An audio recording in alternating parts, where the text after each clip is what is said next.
अक्षरा सिंह और पवन सिंह की पत्नी दोनों ही बवाल मचाने को तैयार है।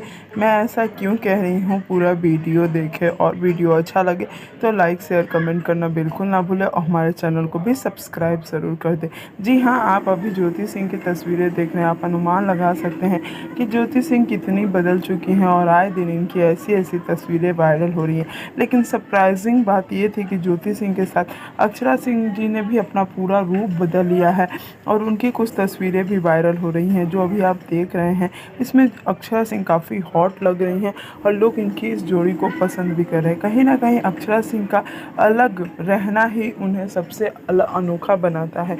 भोजपुरी इंडस्ट्री में इकलौती ऐसी कलाकार है जो हमेशा से ही भोजपुरी में कुछ नया करती हैं। वहीं दूसरी तरफ पवन सिंह की पत्नी भी भोजपुरी इंडस्ट्री में कुछ अलग करने के लिए, क्योंकि आज तक भोजपुरी इंडस्ट्री के किसी स्टार की पत्नी का इतने फॉलोअर्स नहीं थे जितने ज्योति सिंह के, और ज्योति सिंह इस समय चर्चे का विषय भी बन चुकी हैं अक्षरा सिंह के साथ। वीडियो कैसा लगा कमेंट में ज़रूर बताएं और आपको कौन पसंद है, ज्योति सिंह या अक्षरा सिंह, ये भी कमेंट में हमें बताना बिल्कुल ना भूलें।